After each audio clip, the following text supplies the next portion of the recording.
บายดีท่านผู้ชมที่เคารพรวมทั้ง FC ของบ่าวน้อยมื้อนี้บ่าวน้อยจะมาอัปเดตเกี่ยวกับการท่องเที่ยวอยู่ที่ประเทศลาวเฮาซึ่งในปี 2025 นี้ภาพการท่องเที่ยวอยู่ในประเทศลาวเฮาถือว่ามีความคึกคืนหลาย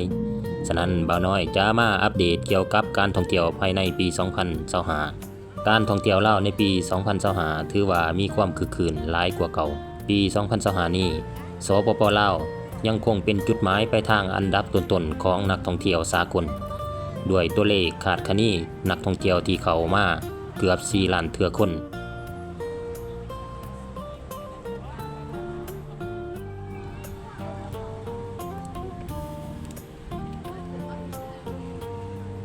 หลังจากที่ได้รับผลสำเร็จอันโดดเด่นในปี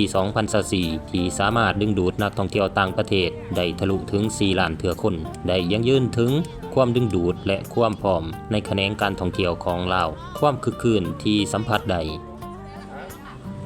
สภาพการท่องเที่ยวในปี 2025 มีความคึกคืนเป็นพิเศษโดยเฉพาะบรรดาแหล่งท่องเที่ยวที่โดดเด่นและเป็นแม่แห้งดึงดูดนักท่องเที่ยวเช่นนครหลวงเวียงจันทน์เมืองหลวงที่เต็มไปด้วยอารยธรรมและวัฒนธรรมอันเก่าแก่มีวัดว่าอารามและการพัฒนาที่ก้าวหน้า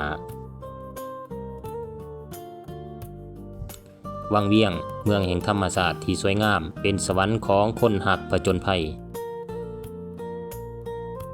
หลวงพระบาง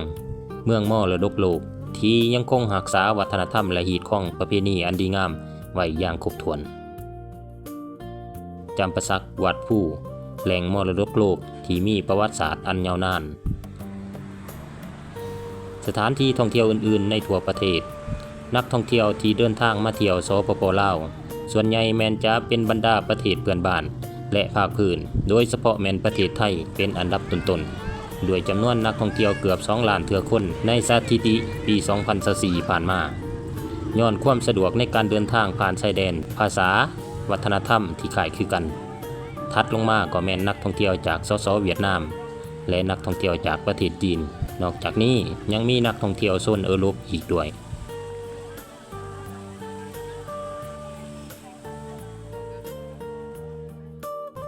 สิ่งใหม่ๆในการท่องเที่ยว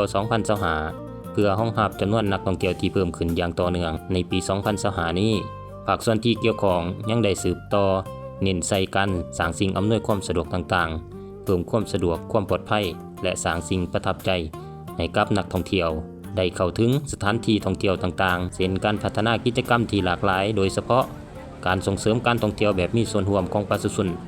ชาชนในชุมชนท้องถิ่นและภาคเอกชนเฮ็ดให้มีทางเลือกใหม่ๆให้กับนักท่องเที่ยว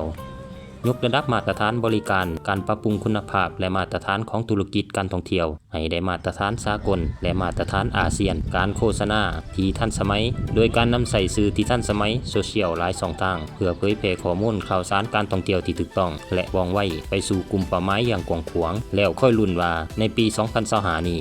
นักท่องเที่ยวจากประเทศใดจะได้ขึ้นมาเป็นอันดับหนึ่งในการท่องเที่ยวของลาวซึ่งท่านสามารถสัมผัสความงามของธรรมศาสตร์ที่บริสุทธิ์วัฒนธรรมอันดีงามและฮีตความประเพณีที่เป็นเอกลักษณ์พร้อมทั้งความอบอุ่นของคนลาว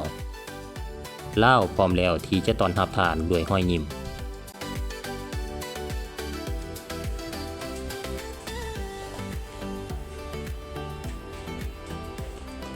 พระธาตุหลวงเวียงจันทน์ถือเป็นสิ่งที่สำคัญที่สุดที่นักท่องเที่ยวต้องไปเยี่ยมยาม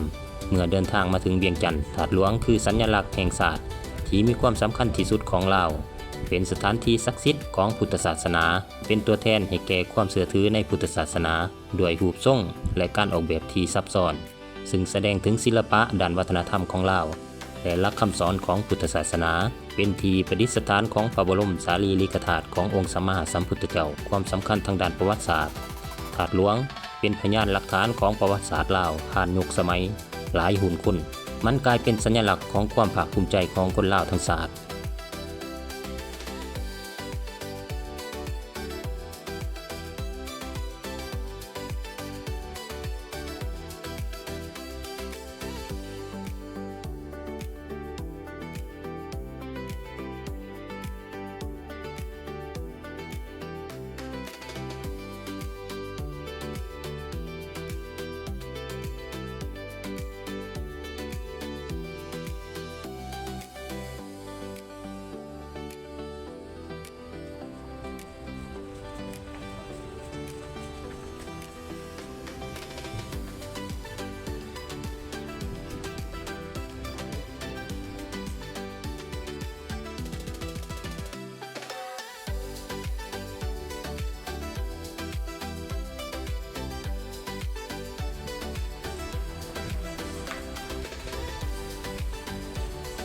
ธาตุหลวง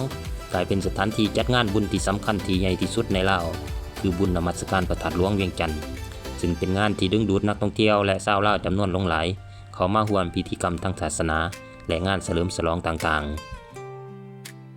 ๆการไปเที่ยวชมพระธาตุหลวงจริงบ่เป็นเพียงแต่การไปเบิ่งสถานที่เท่านั้นแต่ยังเป็นการสัมผัสจิตวิญญาณวัฒนธรรมและประวัติศาสตร์ของประเทศลาวอีกด้วยสำหรับปี 2025 นี้มีนักท่องเที่ยวเข้ามาลาวทั้งหมด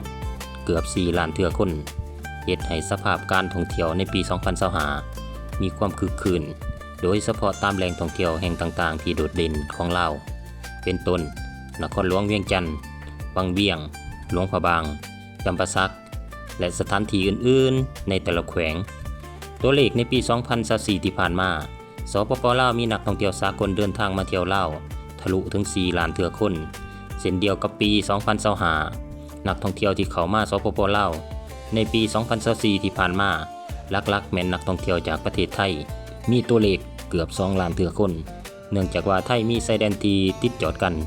มีความสะดวกสบายในการเข้าออกด้านภาษาวัฒนธรรมก็คล้ายคือกันรองลงมาก็แม่นนักท่องเที่ยวจากประเทศเวียดนามนักท่องเที่ยวจีนและนักท่องเที่ยวโซนยุโรปจำนวนหนึ่ง